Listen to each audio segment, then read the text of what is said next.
तो दोस्तों आज हम फिर से आपके लिए लेकर आए हैं देश दुनिया की सभी ताजा बड़ी खबरें। फटाफट एक एक कर विस्तार से आज आपको बताएंगे, तो वीडियो को अंत तक जरूर देखें। दोस्तों वीडियो बनाने में हमें काफी मेहनत लगी है, तो वीडियो को दिल से लाइक कर दें। दोस्तों पहली खबर में आपको बता दें कि सऊदी अरब के बाद बीजेपी नेताओं ने भारत में तबलीगी जमात पर प्रतिबंध लगाने की मोदी सरकार से की मांग, विश्व हिंदू परिषद ने किया समर्थन। वहीं आपको बताएंगे दोस्तों की जम्मू कश्मीर में सीमा पर बीएसएफ के जवानों ने पाकिस्तानी महिला को मार गिराया, बड़ा तनाव। वहीं आपको बताएंगे दोस्तों की कांग्रेस ने प्रधानमंत्री मोदी का ट्विटर अकाउंट हैक किए जाने का मुद्दा लोकसभा में उठाया, मोदी सरकार से मांगा जवाब, अमित शाह के छूटे पसीने। वहीं आपको बताएंगे दोस्तों कि बिहार में बीजेपी विधायक ने खुले में जुमे की नमाज पढ़ने पर रोक लगाने की नीतीश कुमार से की मांग, कहा मुसलमान सड़कों को जाम करके दिखाते हैं गुंडागर्दी। वहीं आपको बताएंगे दोस्तों की बीजेपी की महिला नेता ने शिवसेना सांसद के खिलाफ दर्ज कराई एफआईआर, अब शब्दों को इस्तेमाल का लगाया आरोप। वहीं आपको बताएंगे दोस्तों की यूपी के बांदा में गायों को किया गया जिंदा दफन, ट्वीट कर प्रियंका गांधी ने योगी मोदी से पूछा गौ हत्या को लेकर सवाल, बुरी तरह से फंसी भाजपा। तो दोस्तों सभी खबरों को आपको एक एक कर बताने वाले हैं, वीडियो को लाइक कर चैनल को सब्सक्राइब कर दें। इसी बीच पर तो दोस्तों अगली खबर की ओर, तो सऊदी अरब के बाद अब बीजेपी ने भारत में तबलीगी जमात पर प्रतिबंध लगाने की मांग, विश्व हिंदू परिषद ने किया समर्थन। जी दोस्तों आपको बता दें कि सऊदी अरब की सरकार ने सऊदी अरब में तबलीगी जमात पर प्रतिबंध लगा दिया। वही आपको बता दें कि सऊदी अरब के प्रतिबंध लगाने के बाद विश्व हिंदू परिषद सहित बीजेपी के कई नेताओं ने मोदी सरकार से तबलीगी जमात पर भारत में प्रतिबंध लगाने की मांग की है। विश्व हिंदू परिषद ने कहा है कि हिंदुस्तान में तबलीगी जमात पर बहुत पहले ही प्रतिबंध लग जाना चाहिए था। आगे विश्व हिंदू परिषद ने कहा है कि एक वक्त था जब हिंदू और मुस्लिम एक साथ मिलकर रहते थे, लेकिन तबलीगी जमात के सरपरस्तों ने उनके रहन सहन पहनावे को द्रोह बताकर सब कुछ बदल दिया। उसी का परिणाम है कि आज मुस्लिम और हिंदू अलग नजर आते हैं। वहीं आपको बता दें कि बीजेपी सांसद ने भी मोदी सरकार से जो है प्रतिबंध लगाने की तबलीगी जमात पर मांग की है। बीजेपी सांसद राकेश सिन्हा का कहना है कि सऊदी अरब ने जिस तरह से तबलीगी जमात पर प्रतिबंध लगाया है, भारत उसका समर्थन करता है और मोदी सरकार तत्काल सऊदी अरब की तरह ही तबलीगी जमात पर प्रतिबंध लगाए। तो ये बड़ी अपडेट आई दोस्तों कि विश्व हिंदू परिषद और बीजेपी सांसद ने सऊदी अरब की तरह ही भारत में प्रतिबंध लगाने की तबलीगी जमात पर मांग की है। आपकी क्या मांग है दोस्तों? तबलीगी जमात पर भारत में प्रतिबंध लगना चाहिए या नहीं, हमें कमेंट करके जरूर बताएं। इसी बीच पर तो दोस्तों अगली खबर की ओर, तो जम्मू कश्मीर में बॉर्डर पर बीएसएफ ने पाकिस्तानी महिला घुसपैठियों को मार गिराया, बड़ा तनाव। जी दोस्तों आपको बता दें कि जम्मू कश्मीर में भारत पाकिस्तान सीमा पर बीएसएफ ने पाकिस्तान की तरफ से आ रही महिला घुसपैठियों को आज मार गिराया है, और ये जानकारी जम्मू कश्मीर के सेना के अधिकारियों द्वारा दी गई है। बीएसएफ के उप महानिरीक्षक एसपीएस संधू ने बताया है कि सतर्क सैनिकों ने रविवार रात आरएस पूरा सेक्टर में घुसपैठी महिला को पाकिस्तान की मार गिराया है। भैया आपको बता दें कि जम्मू कश्मीर में कल एक आतंकी हमला हुआ था जिसमें कई जवान शहीद हुए थे। उसके बाद जम्मू कश्मीर में ये सेना ने कार्रवाई करते हुए जो है पाकिस्तान की महिला घुसपैठी को मार गिराया है। इसी बीच पर तो दोस्तों अगली खबर की ओर, तो बिहार में बीजेपी विधायक ने नीतीश कुमार से खुले में नमाज पढ़ने पर रोक लगाने की मांग। जी दोस्तों आपको बता दें कि हरियाणा के मुख्यमंत्री मनोहर लाल खट्टर ने हरियाणा में खुले में नमाज पर बैन लगाने का ऐलान कर दिया। वही आपको बता दें कि हरियाणा के बाद अब बिहार में भी खुले में नमाज पर प्रतिबंध लगाने की मांग उठने लगी है।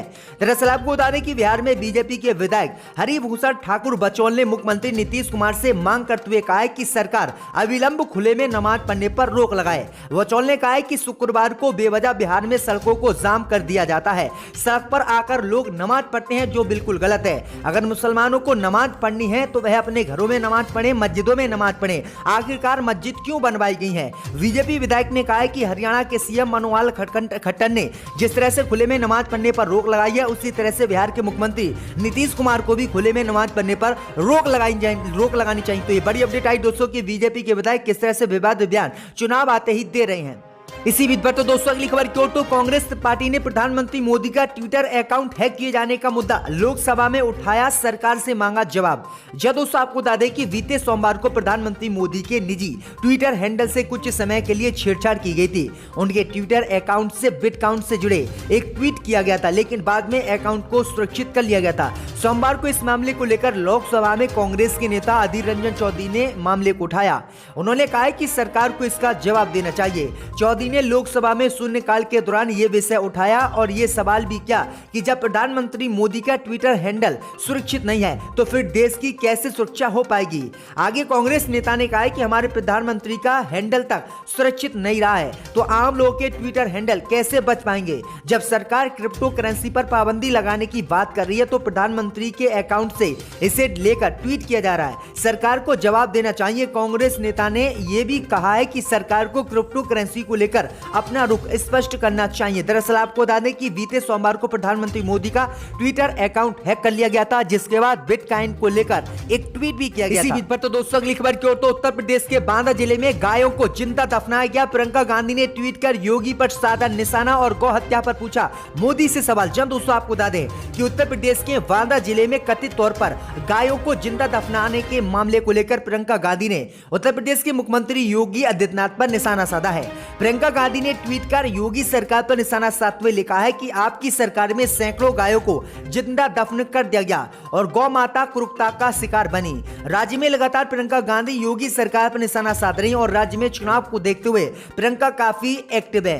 दरअसल आपको बता दें कि बांदा जिले में कुछ दिन पहले गायों को दफनाने का मामला सामने आया था और अब गायों की हत्या और सबों को अवैध रूप से दफनाने का मामला तूल पकड़ता जा रहा है। इसी को लेकर जो है प्रियंका गांधी ने प्रधानमंत्री मोदी पर गौ हत्या को लेकर सवाल पूछा। कहा जब कोई मुसलमान अगर गाय को लेकर जाता है तो उसे भीड़ पीट देती है, जय श्री राम के नारे लगवाती है, लेकिन अब जिंदा गायों को दफनाया गया है तो प्रधानमंत्री मोदी और योगी आदित्यनाथ कहां हैं? आखिरकार गौ हत्या पर प्रधानमंत्री मोदी और सीएम योगी को जवाब देना चाहिए। इसी बीच पर तो दोस्तों अगली खबर की ओर तो बीजेपी की महिला नेता ने शिवसेना सांसद के खिलाफ महाराष्ट्र में दर्ज कराई एफआईआर। जन दोस्तों आपको बता दें कि शिवसेना पार्टी से राज्यसभा सांसद संजय रावत के खिलाफ भारतीय जनता पार्टी की राष्ट्रीय महिला मोर्चा की महामंत्री दीप्ति रावत भारद्वाज ने एफआईआर दर्ज कराई है।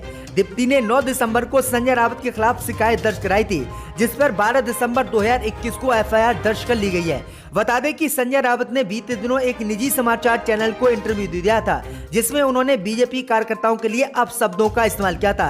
इस इंटरव्यू के बाद दीप्ति रावत भारद्वाज ने दिल्ली के मंडावली थाने में शिकायत दर्ज कराई थी। अब इस मामले पर धारा 500 और 509 के तहत मुकदमा दर्ज कर लिया गया है।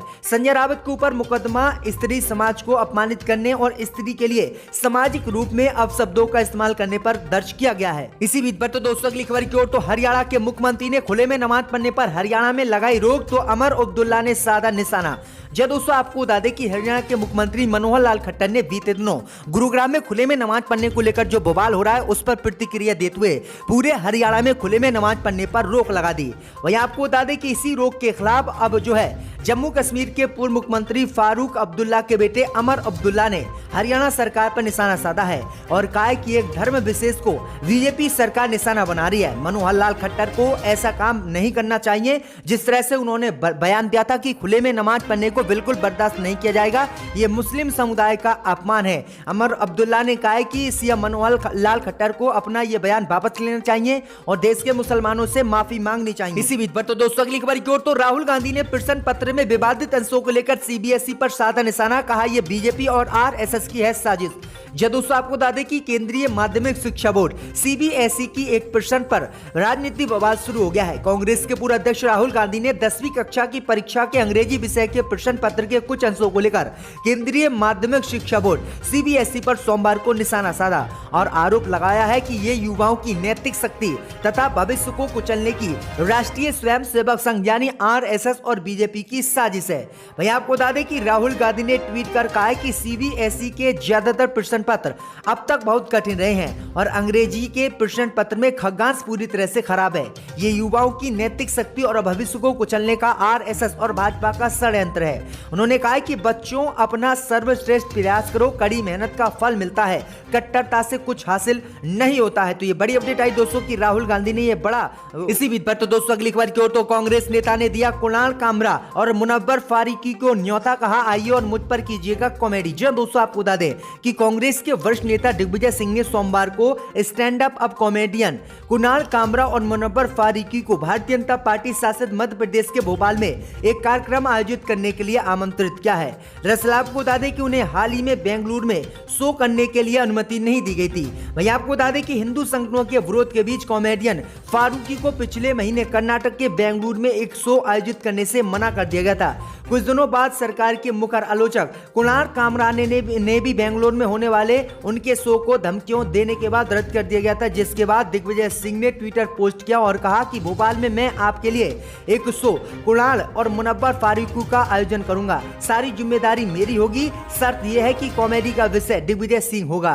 वहीं आपको बता दें कि संघियों को चाहिए कि इस पर आपत्ति मत करो, डरो मत, अपनी सुविधा के अनुसार तारीख और समय दो, आपकी सभी शर्तें मैं स्वीकार करूंगा और फिर मैं देखूंगा कि यहाँ पर आपको कॉमेडी करने से या आपके कार्यक्रम को रद्द करने से कौन रोकता है। तो ये बड़ी अपडेट आई दोस्तों कि मध्य प्रदेश के पूर्व मुख्यमंत्री दिग्विजय सिंह ने ये बड़ा बयान दिया है कि इसी ऐवान में टेबल पर पैसे डाले गए थे। अब कौन उस वक्त यहाँ बैठा था वो अक्लमंद जानते हैं, मगर मैं दोहराना नहीं चाहता। मैंने ये भी देखा था 2006 में